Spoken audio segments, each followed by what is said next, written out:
Bulatkan tekad, kuatkan hati, negeri ini memanggilmu kawan. Belajar, bergerak, berbagi untuk negeri. Guru penggerak, majukan pendidikan. Guru penggerak menghamba pada murid. Kreatif, rancang pembelajaran. Hargai potensi, tingkatkan prestasi. Lahirkan profil pelajar Pancasila. Belajar, bergerak, berbagi untuk negeri.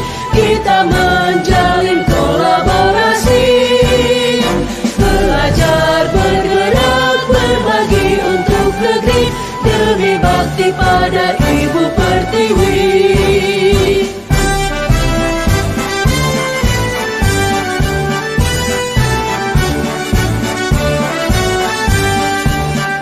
Bulatkan tekad, kuatkan hati, negeri ini memanggilmu kawan.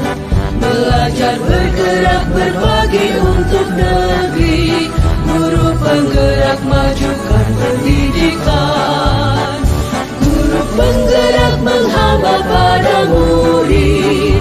Kreatif, rancang pembelajaran. Hargai potensi, tingkatkan prestasi. Lahirkan profil pelajar Pancasila.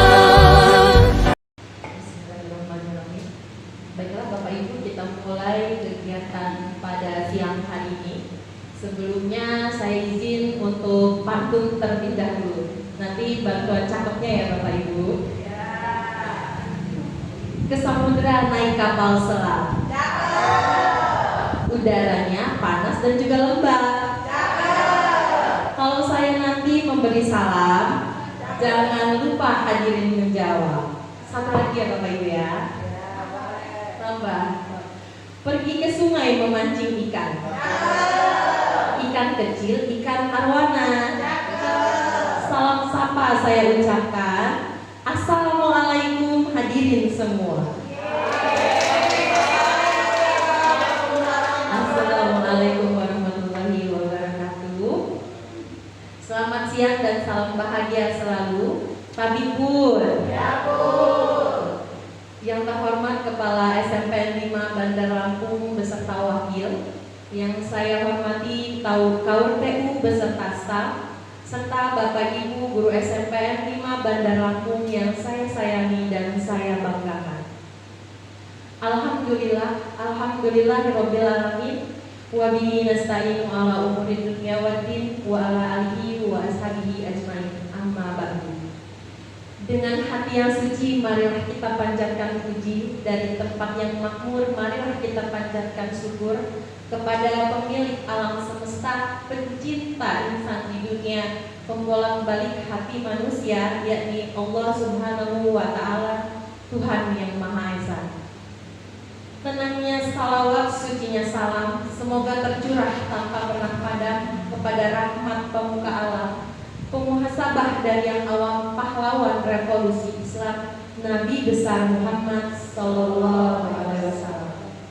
Saya Eka Fitriyanti SPD dan rekan saya Ibu Elis Malana Eskom MTI, calon guru penggerak angkatan 11, mengucapkan terima kasih atas kesempatan yang diberikan kepada kami untuk berbagi mengenai konsep budaya positif.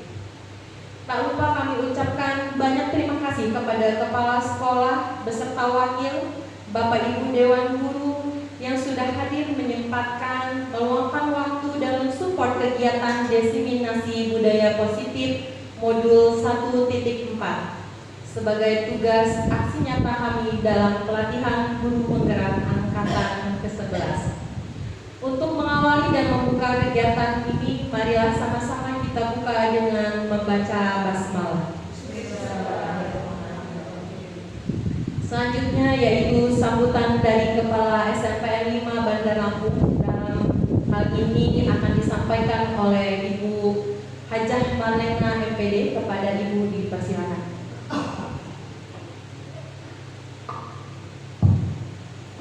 Terima kasih. Bismillahirrahmanirrahim. Assalamualaikum warahmatullahi wabarakatuh.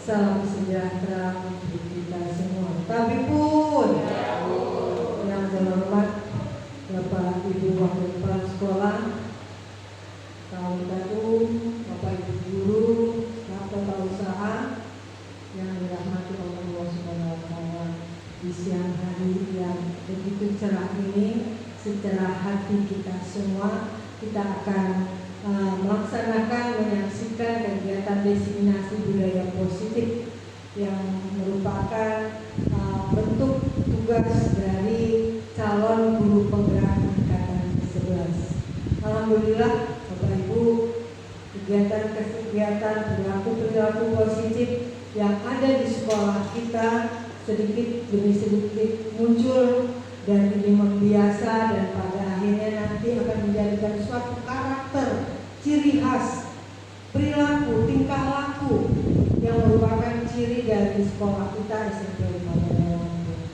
Dengan adanya calon guru penggerak ini memperkuat karakter kita yang alhamdulillah selalu dikuatkan oleh calon penggerak yang akan diimbaskan nanti pada waktunya kepada teman-teman guru yang lain. Oleh karena itu nanti kita akan melihat bagaimana diseminasi budaya positif yang akan disampaikan baik oleh Ibu Elis maupun Ibu Eka Fitriani. Mungkin itu saja yang bisa disampaikan. Terima kasih dan Ibu akhiri. Wassalamualaikum warahmatullahi wabarakatuh.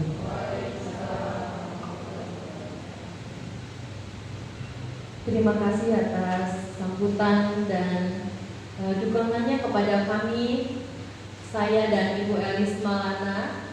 Dan ini juga semoga menjadi motivasi untuk teman-teman yang lain dapat mengikuti kegiatan guru penggerak pada angkatan berikutnya. Baiklah Bapak Ibu, kegiatan diseminasi kita hari ini bertujuan untuk memahami lebih dalam mengenai konsep budaya positif dan bagaimana kita dapat menerapkannya dalam praktik pembelajaran sehari-hari kita. Kita akan membahas konsep inti, manfaat, serta strategi penerapannya. Baiklah Bapak Ibu, dalam kegiatan diseminasi hari ini kami akan memaparkan masing-masing 4 konsep inti budaya positif. Saya akan memaparkan mulai dari perubahan paradigma belajar, prinsip disiplin positif, yang ketiga yaitu nilai-nilai kebajikan, dan 5 kebutuhan dasar manusia. Selanjutnya nanti akan dipaparkan oleh Ibu Elis Malana, yaitu tentang motivasi perilaku manusia, posisi kontrol guru, keyakinan kelas, dan segitiga restitusi. Baiklah Bapak Ibu, sebelum kita mulai, kita akan ice breaking dulu karena ini sudah siang, sudah ngantuk, jadi kita menumbuhkan semangat lagi dengan melakukan ice breaking. Jadi untuk kegiatan ice breaking ini nanti kita akan setelkan musiknya. Bapak Ibu silakan bisa berdiri di depan sini. Jadi ngadep ke sana aja. Depan sini. Tarik. Ini saya.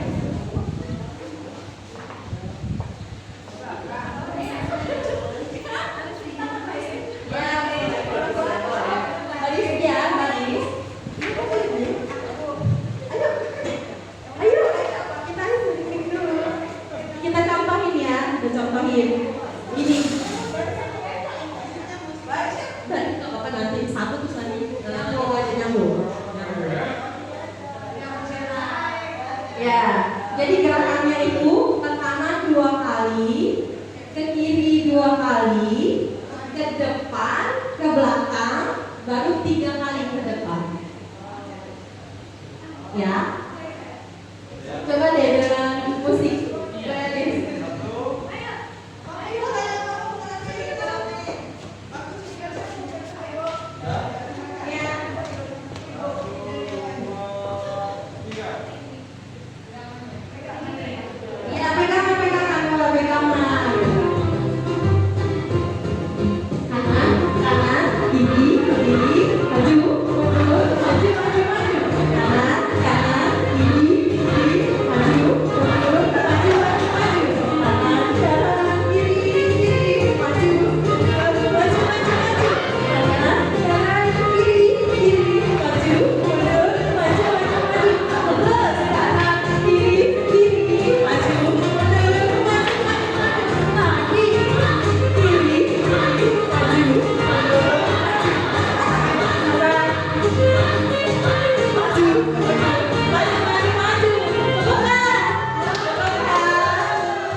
tarik nafas dulu kita ya. Silakan. Oke. Kita mulai dengan materi yang pertama, yaitu tentang pembelajaran dengan paradigma baru. Selama ini kita mungkin terbiasa dengan pendekatan disiplin yang lebih tradisional, seperti hukuman. Namun, budaya positif mengajak kita untuk merubah paradigma lama menjadi paradigma baru.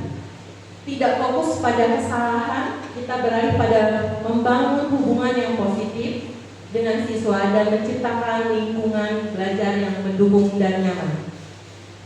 Budaya positif sesuai dengan profil pelajar Pancasila, yaitu budaya yang fondasi pentingnya membangun karakter siswa yang mencerminkan nilai-nilai Pancasila, yaitu profil pelajar Pancasila.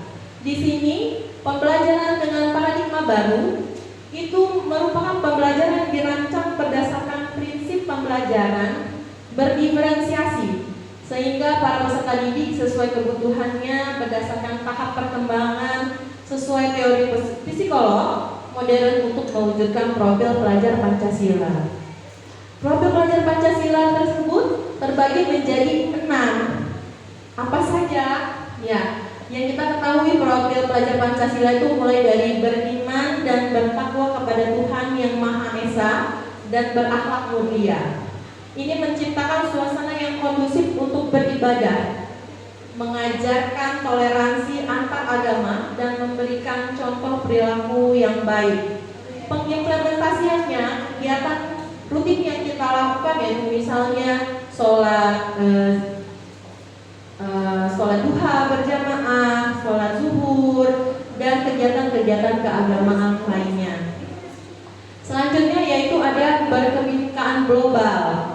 Kebinekaan global ini mendorong siswa untuk menghargai perbedaan, baik dalam hal suku, agama, ras maupun budaya, menciptakan lingkungan yang inklusif. Dan pengimplementasiannya yaitu mulai dengan keberagaman budaya dan suku yang ada di sekolah kita. Selanjutnya yaitu bergotong royong. Bergotong royong di sini menumbuhkan semangat kerjasama, saling membantu dalam menyelesaikan tugas atau masalah. Dalam pengimplementasiannya, kegiatan kerjasama itu bisa dilakukan dengan misalnya piket kelas, Jumat bersih, membersihkan lingkungan sekolah. Itu kegiatan yang bisa dilakukan ketika mengimplementasikan profil pelajar Pancasila, yaitu bergotong royong. Selanjutnya yaitu mandiri. Mandiri di sini yaitu memberikan kesempatan kepada siswa untuk mengambil keputusan sendiri dan bertanggung jawab atas tindakannya. Jadi ketika pemberian tugas dalam diferensiasi itu kita diberikan kebebasan untuk memilih. Anak itu boleh memilih tugas itu akan dibuatkan seperti apa. Misalnya tugasnya boleh dengan membuat video melalui gambar, dan itu relate dengan diferensiasi. Selanjutnya yaitu bernalar kritis. Bernalar kritis ini mengajarkan siswa untuk berpikir secara logis, menganalisis informasi dan mengevaluasi berbagai sudut pandang. Dalam pengimplementasiannya itu bisa dilakukan dengan diskusi di kelas, pemecahan masalah, dan pembelajaran yang berbasis proyek. Yang terakhir yaitu kreatif. Budaya positif mendorong siswa untuk berpikir inovatif dan menghasilkan ide-ide baru. Dalam kegiatan ini kita bisa lakukan dengan kegiatan seni, lomba kreativitas, dan pembelajaran yang menyenangkan. Selanjutnya, dalam penerapan budaya positif itu sudah kita lakukan, yaitu pembiasaan ketika setiap pagi Bapak Ibu guru menyambut siswa-siswa dengan memberikan salam, senyum, sapa, dan sopan santun. Selanjutnya kegiatan ekstrakurikuler, bisa ada kegiatan pramuka, ada ada seni, olahraga, atau sebagainya. Pentingkah peran serta semua pihak? Penting tidak Bapak Ibu? Penting ya. Ya, karena di sini guru sebagai fasilitator dalam pembelajaran, memberikan pembentukan karakter untuk anak-anak. Sedangkan fungsinya siswa itu sebagai pelaku utama dalam penerapan budaya positif. Yang ketiga ada orang tua, ini juga penting sebagai mitra sekolah dalam mendidik anak-anak. Dalam manfaatnya budaya positif, tidak hanya akan membentuk karakter siswa yang baik, tetapi juga akan menciptakan lingkungan belajar yang nyaman, menyenangkan, dan produktif. Selain itu, budaya positif juga dapat meningkatkan prestasi akademik siswa. Selanjutnya, slide selanjutnya bagus. Dalam pembelajaran dengan paradigma baru itu disebut dengan teori kontrol. Kalau yang lama itu namanya paradigma lama itu disebutnya dengan stimulus respon, kegiatan stimulus respon. Ketika realitas kebutuhan kita sama, itu paradigma lama. Jadi kita menganggap kebutuhan kita itu sama. Tetapi di paradigma baru kita rubah bahwa kebutuhan kita itu berbeda-beda, tidak sama setiap orangnya. Selanjutnya itu semua orang melihat hal yang sama dalam paradigma lama. Kita rubah dalam paradigma baru itu setiap orang memiliki gambaran yang berbeda-beda dalam memandang suatu kasus, dalam melihat suatu pembelajaran itu memiliki gambaran yang berbeda-beda. Yang ketiga yaitu kita mencoba mengubah orang agar berpandangan sama dengan kita. Akan kita rubah di paradigma baru, kita berusaha memahami pandangan orang lain tentang dunia. Jadi tidak serta-merta pandangan kita yang kita pakai. Kita harus melihat dari sisi pandangan orang lain juga. Kalau itu baik, kenapa tidak? Selanjutnya yaitu perilaku buruk dilihat sebagai suatu kesalahan. Dalam paradigma baru kita rubah, semua perilaku memiliki tujuan. Ketika seorang anak melakukan kesalahan, pasti kita sudah menjudge anak itu dia salah. Tetapi kita tidak tahu apa tujuan anak itu melakukan hal itu. Mungkin karena ketidaksukaan temannya yang mengganggu dia, makanya dia melakukan tindakan yang membalas misalnya. Selanjutnya itu orang lain bisa mengontrol saya dalam paradigma lama. Dalam paradigma baru, kita ubah menjadi hanya Anda yang bisa mengontrol diri Anda. Jadi kita yang mengontrol diri kita sendiri, mau bagaimana, mau mengendalikan emosi dan pola pikir kita bagaimana agar menjadi itu lebih baik. Selanjutnya itu di paradigma lama, stimulus responnya saya bisa mengontrol orang lain. Di dalam teori kontrol paradigma baru, kita tidak bisa mengontrol orang lain. Jadi tidak semua apa yang mau kita, orang lain ikut kita. Ya. Yang terakhir yaitu pemaksaan ada pada saat rujukan gagal. Itu pada stimulus respon paradigma lama. Dalam teori kontrol paradigma baru, kolaborasi dan konsensus menciptakan pilihan-pilihan baru. Jadi kita harus melihat sisi baiknya. Selanjutnya yaitu dalam paradigma stimulus respon, paradigma lama itu sering dikaitkan dengan teori behavior. Teori behavior ini beranggapan bahwa pembelajaran itu terjadi ketika ada rangsangan atau stimulus yang memicu respon tertentu. Sederhananya kita belajar dengan cara merespon secara otomatis terhadap rangsangan yang diberikan. Tetapi dalam teori kontrol paradigma baru, kita menawarkan pendekatan dalam teori William Glasser itu pendekatannya lebih holistik. Dia dalam pembelajaran itu berfokus pada motivasi internal siswa dan menganggap bahwa setiap perilaku memiliki tujuan. Dan akan atas kendali pembelajaran mereka sendiri dan ketika pembelajaran itu relevan dengan kebutuhan dan tujuan mereka sendiri. Selanjutnya yaitu ke disiplin positif.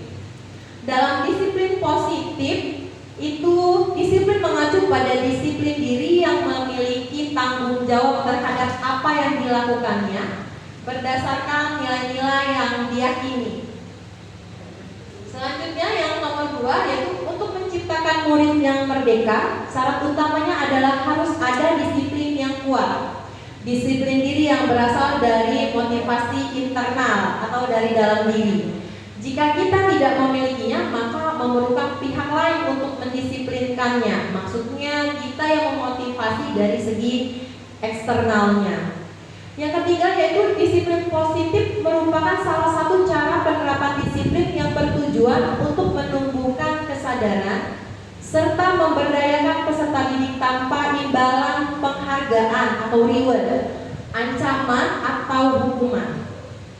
Yang keempat yaitu tujuan kita adalah menciptakan murid yang memiliki disiplin diri sehingga mereka berperilaku mengacu pada nilai-nilai kebajikan universal dan memiliki motivasi intrinsik dalam perubahan perilaku ke arah yang lebih baik. Disiplin positif adalah pendekatan pengasuhan dan pendidikan yang bertujuan untuk menumbuhkan disiplin pada anak tanpa menggunakan hukuman fisik atau emosional, ancaman ataupun hadiah. Jadi fokus utama dari disiplin positif adalah membantu anak untuk memahami konsekuensi dari tindakan dan mengembangkan rasa tanggung jawab serta empati. Mengapa disiplin positif penting? Kira-kira kenapa Bapak Ibu?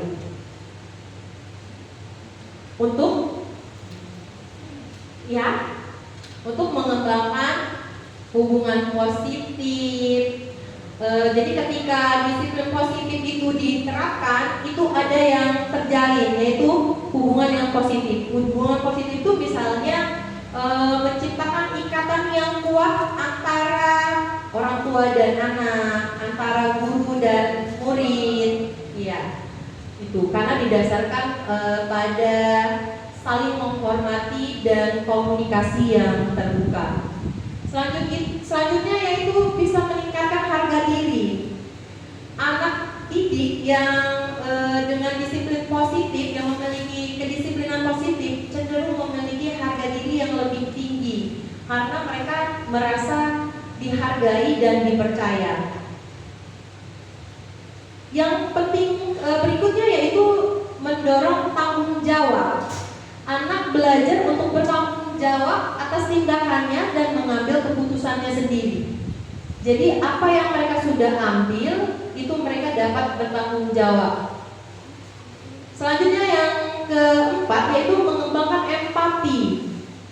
Disiplin positif mengajarkan anak untuk memahami perasaan orang lain dan berempati terhadap mereka. Ketika ada suatu bencana, itu mereka bisa berempati kepada orang lain untuk dapat saling membantu. Yang terakhir yaitu mencegah perilaku negatif dengan memahami akar penyebab perilakunya. Disiplin positif itu membantu mencegah perilaku tersebut agar tidak terulang kembali. Gitu. Selanjutnya, nilai-nilai kebajikan. Nilai-nilai kebajikan ini adalah sifat-sifat positif manusia yang merupakan tujuan mulia yang ingin dicapai setiap individu yang disepakati bersama. Di antaranya yaitu ada keadilan. Keadilan ini memperlakukan semua orang secara adil dan tanpa diskriminasi. Yang kedua yaitu keselamatan. Keselamatan ini di sini kondisi di mana seseorang merasa aman, terlindungi dan bebas dari bahaya, baik secara fisik maupun mental. Yang ketiga, di situ ada tanggung jawab. Tanggung jawab di sini mampu mempertanggungjawabkan segala perbuatan dan keputusan. Yang keempat adalah rasa syukur. Rasa syukur di sini menghargai, mengakui segala nikmat yang telah kita terima baik itu berupa materi, kesehatan, rezeki, keluarga, maupun kesempatan hidup. Yang kelima yaitu berprinsip. Berprinsip di sini selalu berpegang teguh pada nilai-nilai moral, nilai etika, dan keyakinan yang diyakini masing-masing. Keenam adalah integritas. Nilai integritas ini tetap berpegang pada prinsip-prinsip moral dalam segala situasinya. Yang ketujuh yaitu rajin.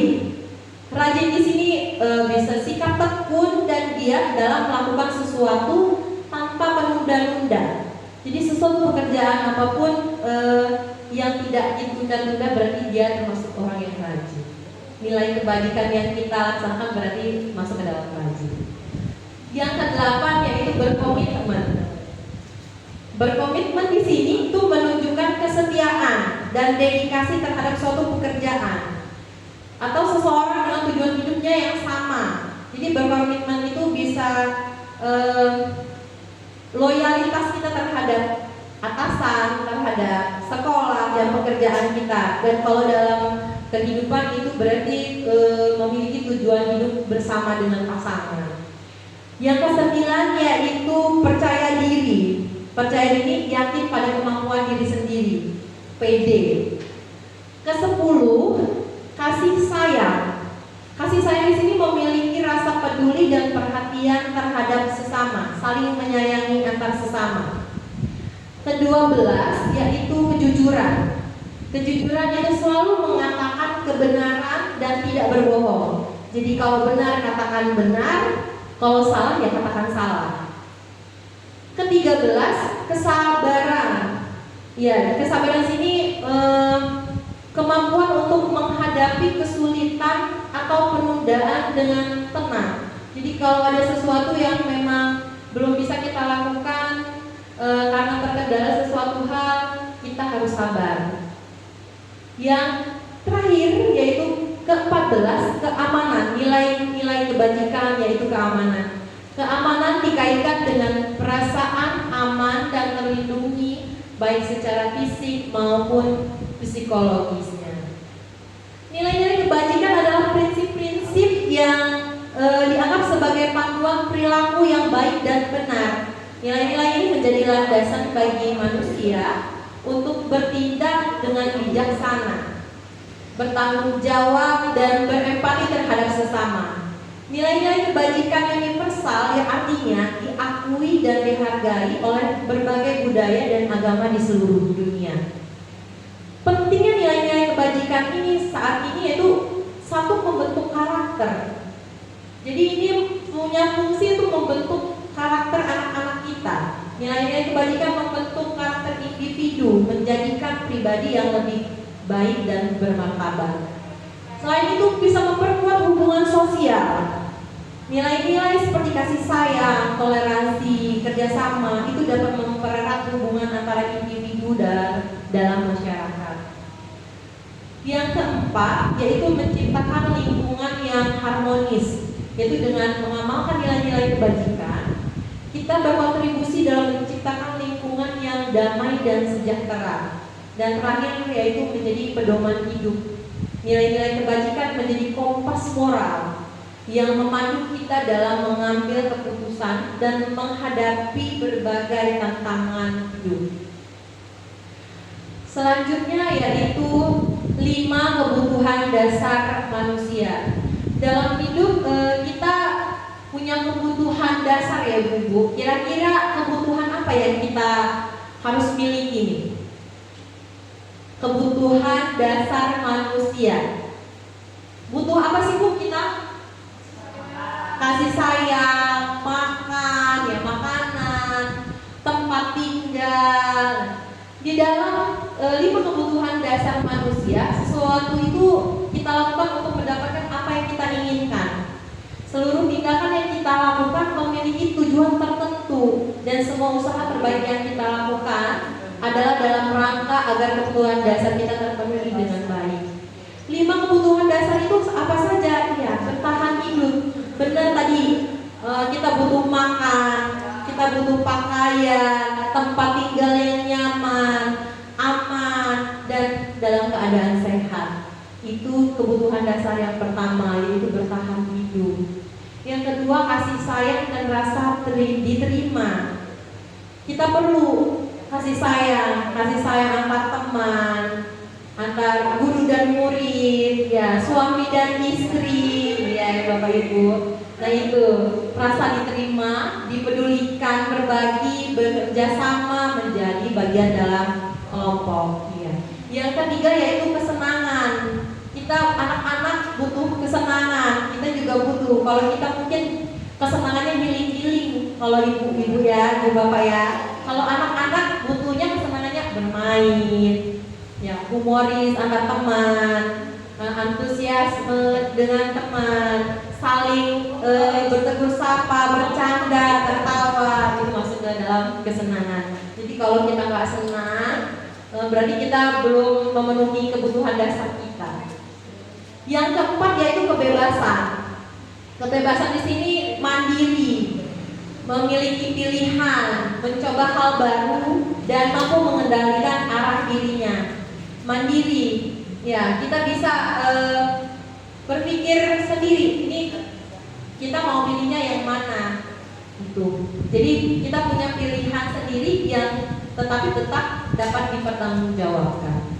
Yang kelima yaitu penguasaan. Penguasaan di sini yaitu harga diri, keinginan untuk dianggap memimpin, berprestasi, diakui dan didengar. Nggak harus menjadi sosok sombong ya Bapak Ibu, tapi paling tidak, iya ada kan ya kayak gitu ya, iya sedikit ada lah ya, nggak munafik kita ya, pasti ada sifat sombong, minta diakui. Yang sebetulnya itu apresiasi pada diri kita loh. Baik, itu saja. Selanjutnya yaitu tentang motivasi perilaku manusia. Ini akan disampaikan oleh Ibu Elis Malana. Pada Ibu dipersilakan.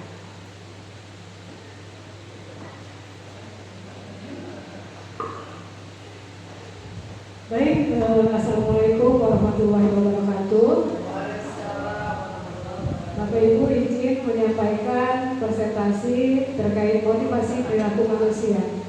Bapak Ibu, untuk menerapkan budaya positif di sekolah, kita sebagai pendidik diharapkan bisa menuntun murid untuk menggali dan mengarahkan motivasi apa sih yang sudah ada dalam diri murid kita, sehingga mereka bisa menjadi murid yang memiliki rasa tanggung jawab dan mandiri.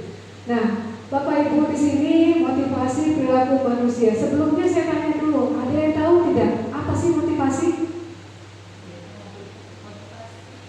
Ya, nah, Bu Weni, silakan.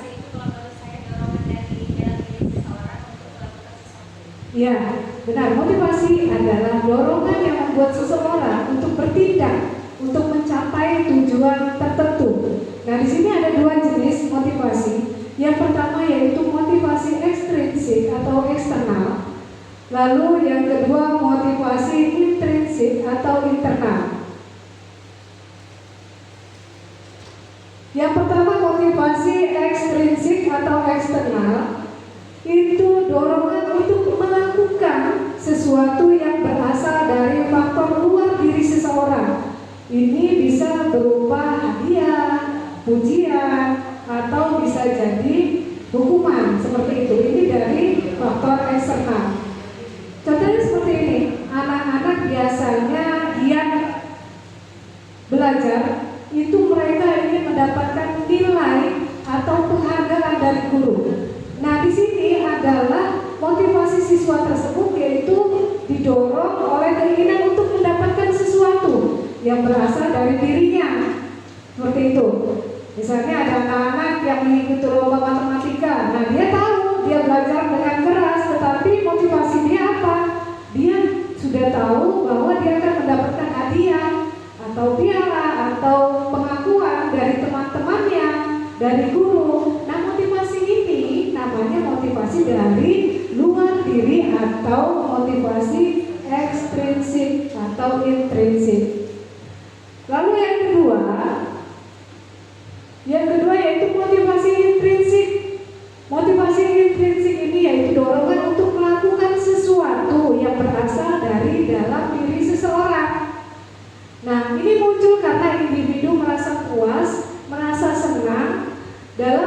melakukan hal-hal tersebut. Jadi kalau seandainya ada anak-anak yang menyukai pelajaran biologi, dia belajarnya itu bukan hanya dari gurunya saja, tetapi bisa dari buku di perpustakaan, dari internet, atau mencari referensi lainnya. Nah, inilah yang menjadi dasar motivasi intrinsik, yaitu dia merasa senang bukan karena faktor imbalan atau faktor dari eksternal. Apakah kedua faktor ini penting? Apakah kedua motivasi perilaku yaitu internal dan eksternal itu penting, Bapak Ibu? Mengapa penting?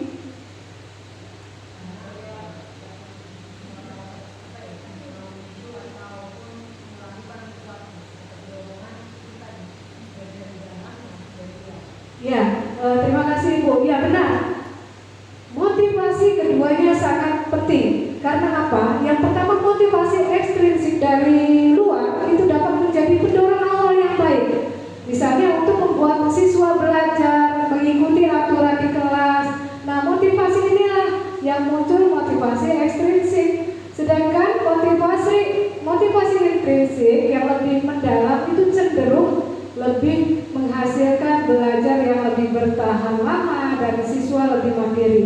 Misalnya ada seorang guru yang memberikan bintang emas sebagai penghargaan bagi siswa yang menyelesaikan pembelajaran atau tugas.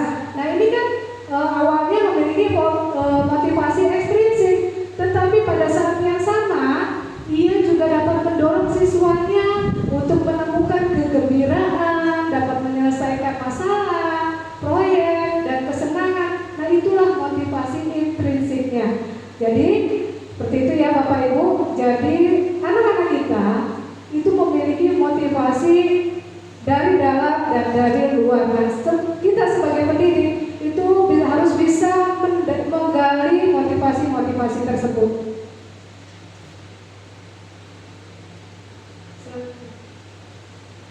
Lalu yang selanjutnya di sini ada hukuman, konsekuensi, dan restitusi. Bapak Ibu, di sini terlihat ada hukuman dengan ciri-ciri tidak terencana. Murid-murid tidak tahu apa yang akan terjadi, bersifat satu arah, berupa hukuman psikis atau fisik. Lalu konsekuensi, yaitu terencana atau disepakati sesuai peraturan, murid tetap dibuat tidak nyaman, sikap guru selalu memonitor murid. Lalu di sini ada restitusi, proses menciptakan kondisi bagi murid untuk memperbaiki kesalahan, proses kolaboratif yang mengajak murid untuk mencari solusinya sendiri. Jadi seperti ini Bapak Ibu, dalam menjalankan peraturan sekolah atau keyakinan kelas, bila ada suatu pembelajaran tentunya sesuatu harus terjadi. Untuk itu kita perlu meninjau ulang tindakan penegakan aturan untuk keyakinan kelas kita, keyakinan sekolah kita selama ini. Tindakan terhadap satu pelanggaran pada umumnya berbentuk hukuman atau konsekuensi. Mari Bapak Ibu kita kenali tindakan yang sudah kita lakukan dalam menjalankan peraturan atau keyakinan kelas. Seperti tadi yang saya sudah jelaskan, ciri-ciri hukuman itu bersifat tidak terencana, murid-murid tidak tahu apa yang terjadi dan bersifat satu arah. Lalu kalau konsekuensi itu sudah terencana dan sudah disepakati oleh guru dengan siswa, tetapi dalam suatu bentuk konsekuensi ini ada ketidaknyamanan yang dirasakan oleh murid untuk perbuatan atau dalam jangka waktu yang pendek. Lalu di sini yang kita tawarkan yaitu restitusi, yaitu proses menciptakan, membantu pendekatan untuk memperbaiki kesalahan mereka, memulihkan hubungan yang rusak akibat perilaku negatif. Restitusi berfokus pada pemulihan daripada hukuman dan melibatkan siswa dalam proses refleksi dan pemecahan masalah.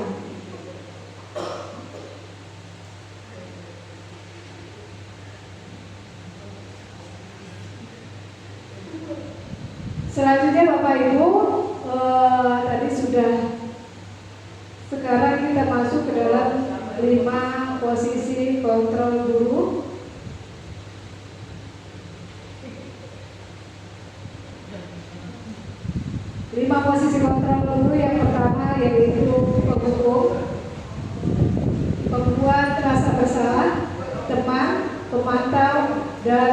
Indonesia.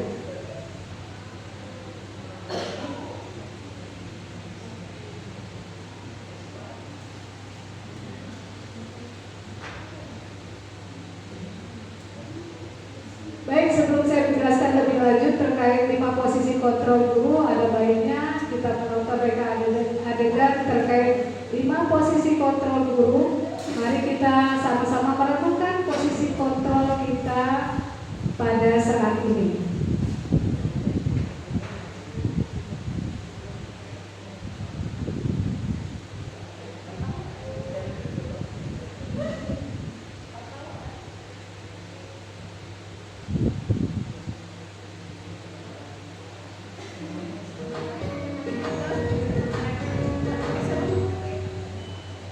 Salam bahagia Ibu dan Bapak Guru hebat. Dalam penerapan disiplin positif restitusi, salah satu program yang dikembangkan adalah 5 posisi kontrol. 5 posisi kontrol dalam restitusi adalah proses perjalanan seorang pendidik agar dapat mengenali dirinya.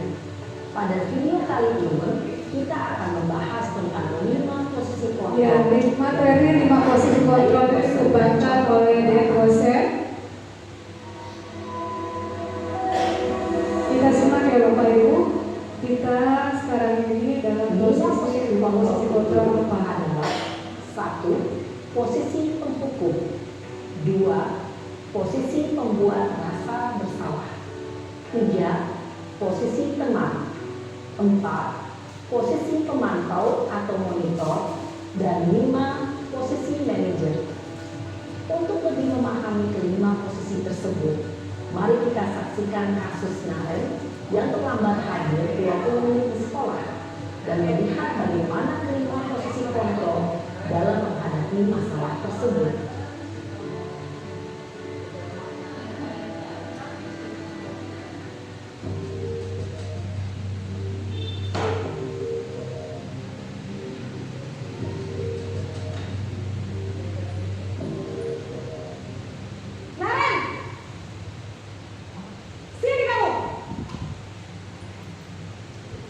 Selamat pagi Bu.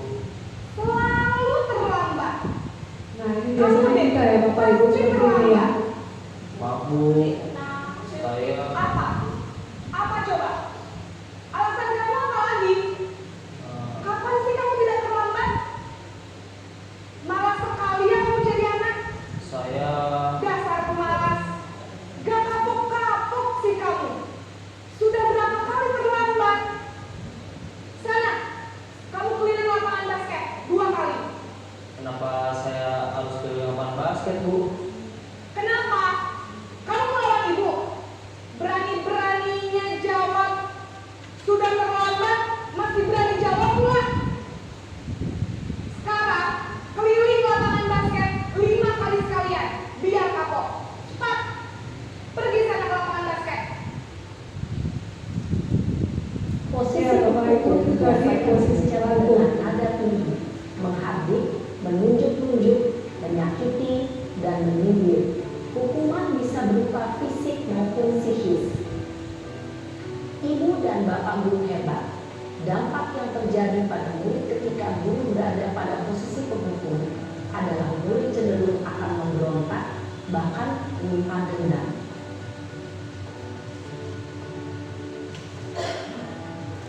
Nah, sekarang posisi pembuat rasa bersalah.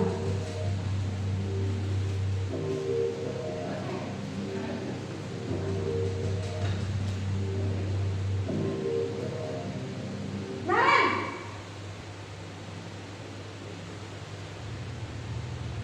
Selamat pagi Bu. Naren.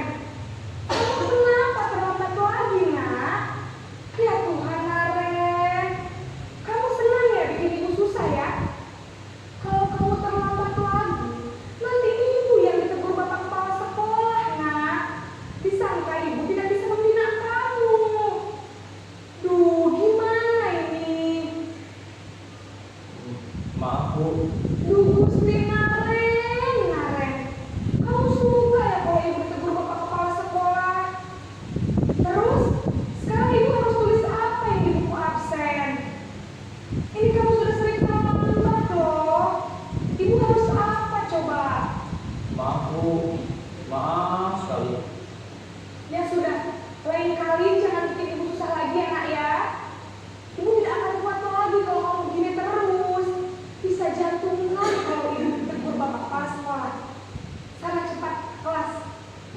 Bu. Maaf sekali.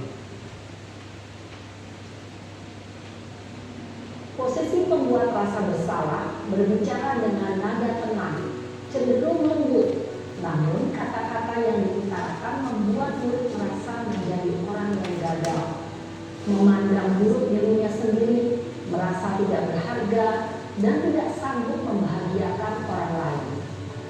Ketika guru mengambil posisi pembuat rasa bersalah, murid akan menganggap dirinya yang bersalah dan ia akan menyimpan emosi negatif tersebut di dalam dirinya. Sekarang posisi teman.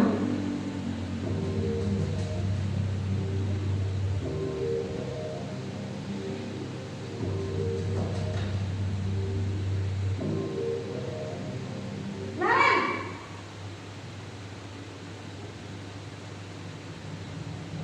Selamat pagi, Bu. wah, sudah jam berapa ini, Nak? Terlambat lagi ya, sayang. Iya, Bu.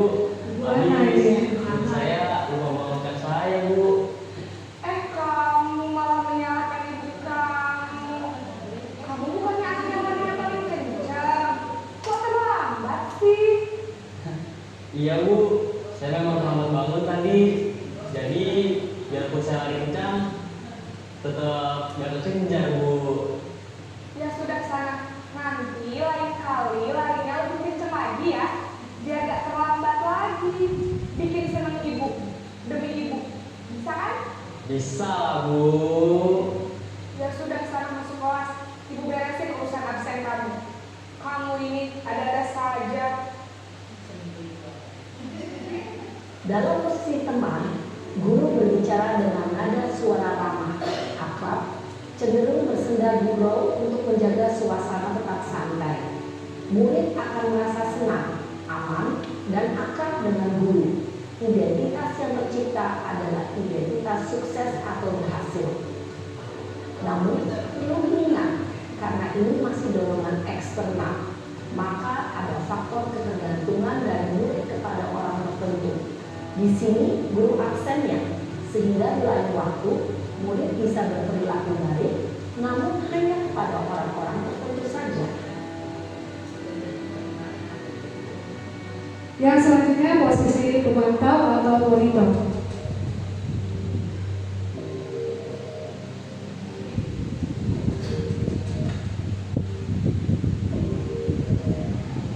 Naren!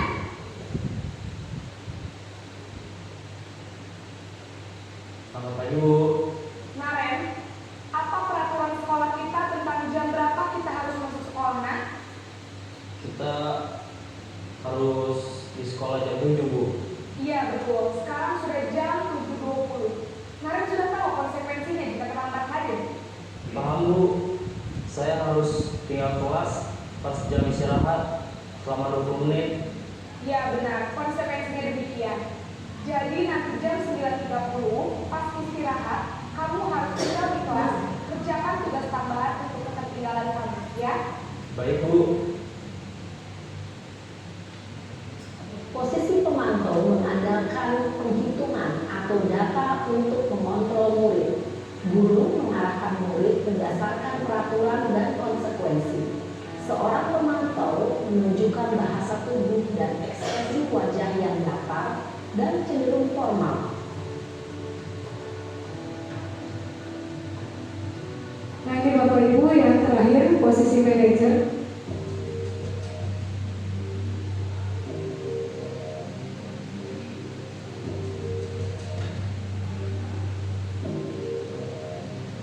Naren!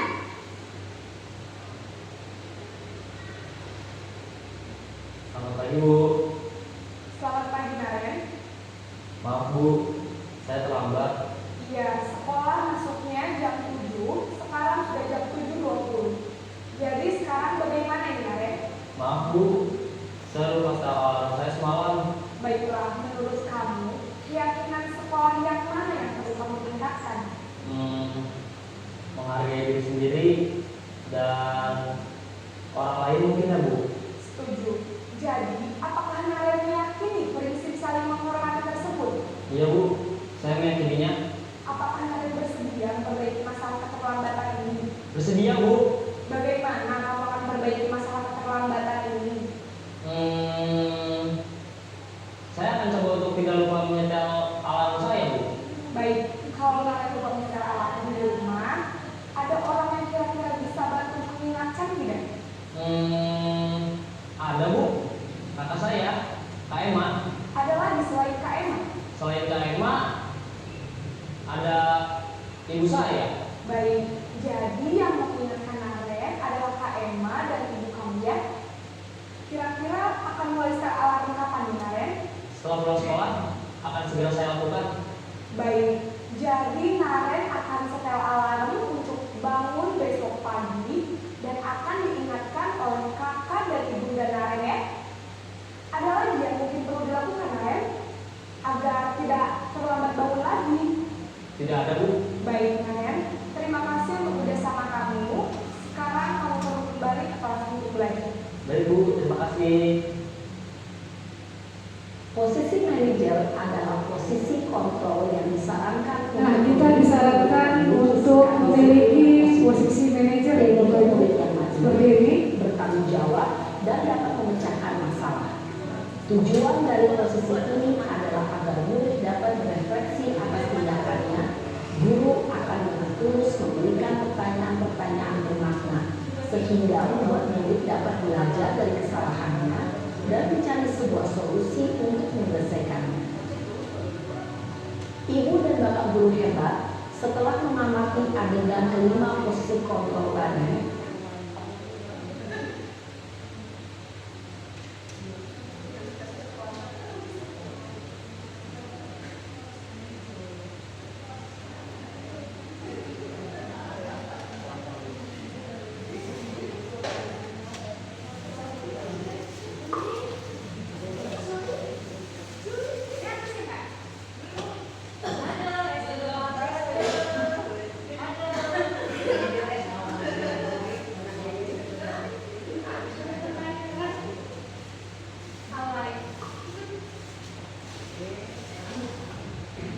Baik, Bapak Ibu, tadi sudah ada reka-reka terkait 5 posisi kontrol guru. Yang pertama yaitu penghukum, yaitu seorang penghukum bisa menggunakan hukuman fisik atau verbal. Ciri-cirinya biasanya menggunakan nada suara yang tinggi, bahasa tubuh, mata melotot, lalu menghardik, menunjuk-nunjuk, dan contohnya seperti ini. Kamu selalu salah, patuhi aturan saya. Awas, nah di situ ada ancaman ya Bapak Ibu.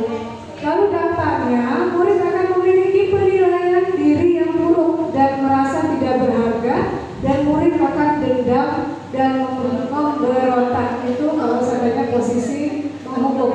Lalu untuk posisi pembuat rasa bersalah, biasanya guru bersuara lebih lembut dan menggunakan keheningan agar orang lain merasa tidak nyaman dan bersalah. Ciri-cirinya nada suara pelas atau lembut, bahasa tubuhnya merapat pada anak dan mesum. Contohnya, kenapa ya kamu senang sekali mengecewakan ibu? Nah, dampaknya di sini murid merasa menjadi orang yang gagal, tidak membahagiakan orang lain dan menarik diri dari lingkungan sekitar.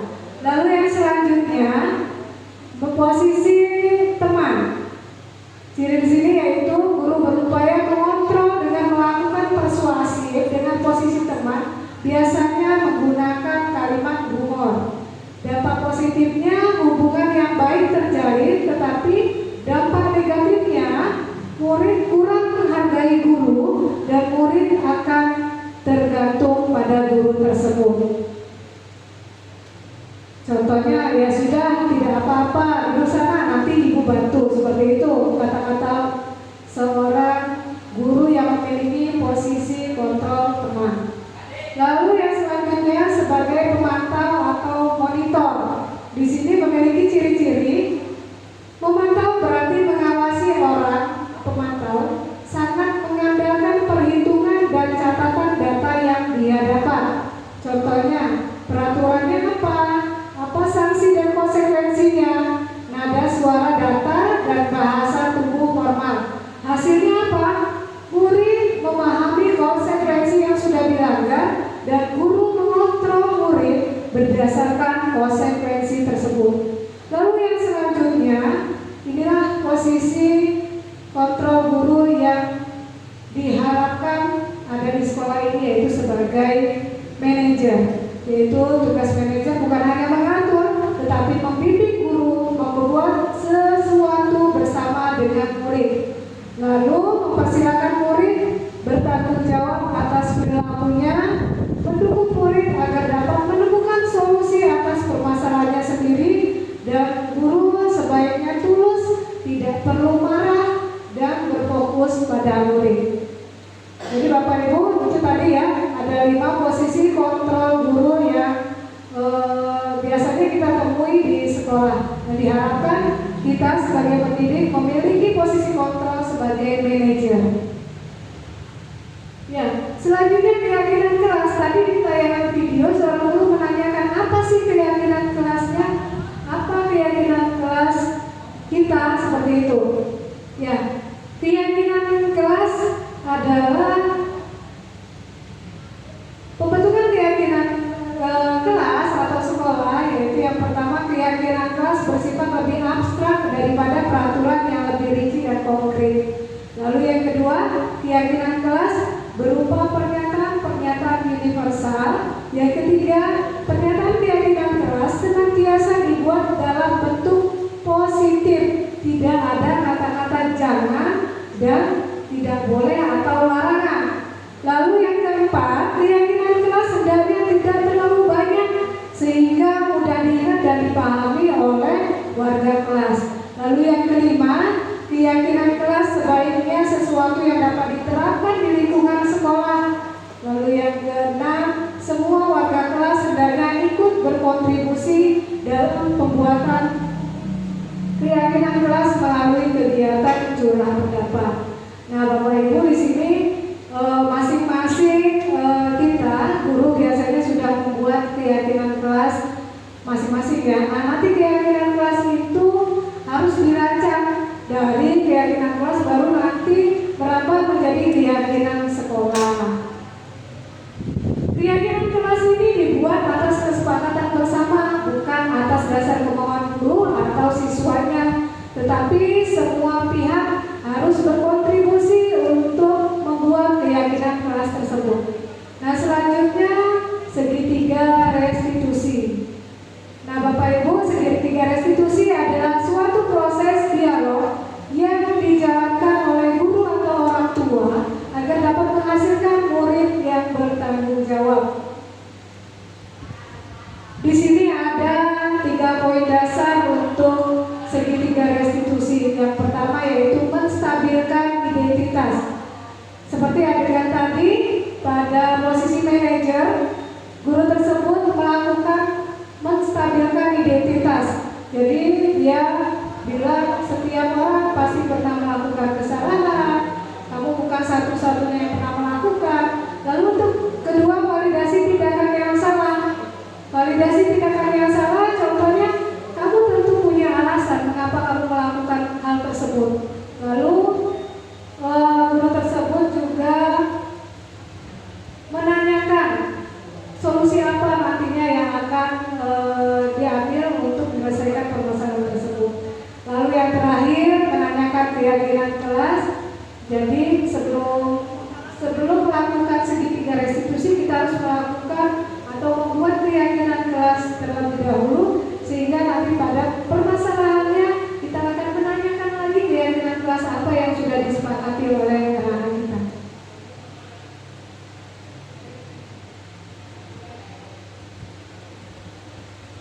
Nah, Bapak Ibu, berikut ini nanti akan kita saksikan skenario dari Bapak Ibu guru kita atau tepatnya Ibu Eka yang sedang melakukan segitiga restitusi. Ini hanya Bapak Ibu skenario yang kita buat untuk melakukan segitiga restitusi.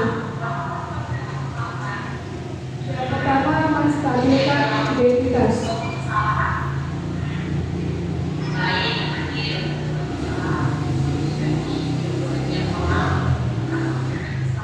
Jadi Ibu Eka bilang bahwa setiap kesalahan itu pasti semua orang bisa melakukannya, sering melakukan kesalahan.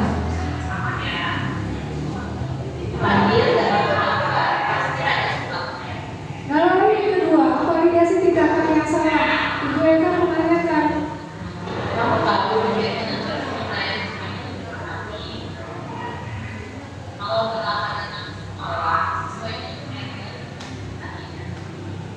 nah alasan kenapa dia terlambat datang sekolah.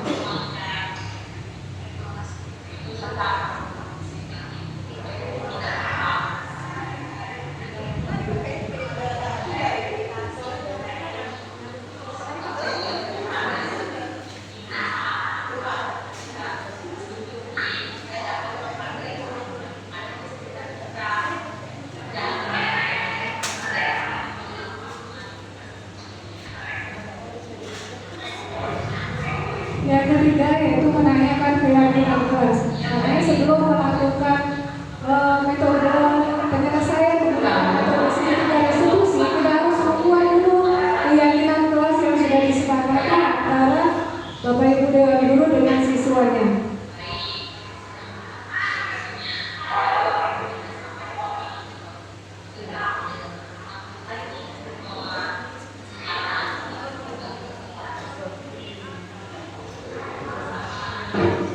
Ya, itu Bapak Ibu, itulah tahapan dari segitiga restitusi dengan harapan apabila terjadi permasalahan kita bisa menerapkan segitiga restitusi tersebut sehingga kita bisa menerapkan posisi kontrol kita sebagai manajer. Demikian Bapak Ibu untuk pembahasan dari saya, nanti akan ditutup oleh Ibu Eka. Semoga bukan hanya kami yang menggerakkan, tetapi kita semua. Saya akhiri, wassalamualaikum warahmatullahi wabarakatuh.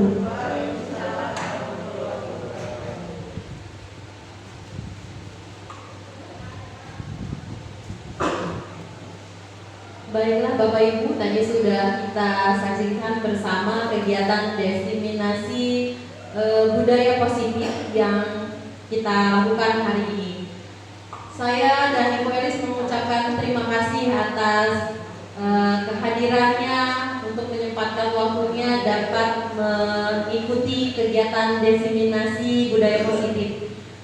Saya atas nama pribadi dan Bu Elis mengucapkan mohon maaf jika ada salah kata dan perbuatan kepada Allah, kami mohon ampun. Saya tutup, wabillahi taufiq wal hidayah. Wassalamualaikum warahmatullahi wabarakatuh.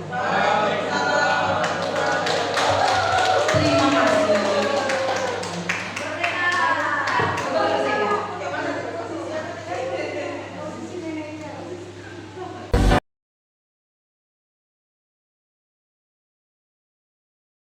Jessica, tadi Ibu mendengar laporan dari ketua kelas bahwa kamu harus bekerja dengan mapan.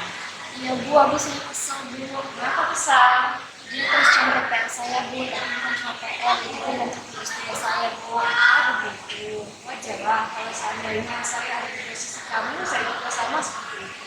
Iya Bu. Lalu apa yang kamu lakukan terhadap Arpan? Saya marah-marah Bu, saya maki-maki Arpan dan tanpa sadar saya mengebrak mejanya Bu. Oh begitu. Pasti kamu berbuat seperti itu ada sebabnya. Iyalah Bu, masa saya diem aja, saya kan sudah susah payah kerjain soal, tapi Arpan cuma bisa nyontek, dia nggak mau sendiri Bu. Ya wajar lah kalau kamu merasa marah karena tidak rela pekerjaanmu dicontek oleh Arpan begitu saja. Ibu sangat menghargai tindakan kamu yang tidak berbuat lebih buruk daripada itu, seperti memukul. Iya Bu. Sekarang coba kita pikirkan tindakan kamu yang mengebrak meja apakah sudah sesuai dengan keyakinan kelas kita? Tidak Bu. Menurut kamu keyakinan kelas apa yang sudah kamu langgar? Saling menghormati antar teman Bu. Ya betul. Menurut kamu saling menghormati antar teman itu penting tidak menurut kamu? Penting Bu. Baik, kalau menurut kamu penting, jadi keyakinan kelas apa yang harus kamu perbuat pada saat kamu sedang marah? Harus saling sabar Bu. Kamu bersedia memperbaiki masalah ini? Sedia. Apa yang akan kamu lakukan untuk mengatasi masalah ini? Saya harus lebih sabar dan menahan amarah saya Bu. Kalau ada teman saya mencontek, saya akan melaporkan di mata pelajaran atau walaupun saya. Iya, tepat sekali Rasika. Tetap semangat. Sekarang kamu kembali ke kelas kamu sekarang. Tadi mendapatkan laporan dari guru PK, katanya kamu sering terlambat ya? Iya, Bu. Sudah berapa kali menggunakan ini? Dalam hal itu, Menurut kamu sering terlambat itu adalah suatu kesalahan atau tidak? Fadil, berbuat kesalahan itu manusiawi. Kita semua akan berbuat salah. Yang terpenting kita bisa belajar dari kesalahan dan berusaha untuk memperbaikinya.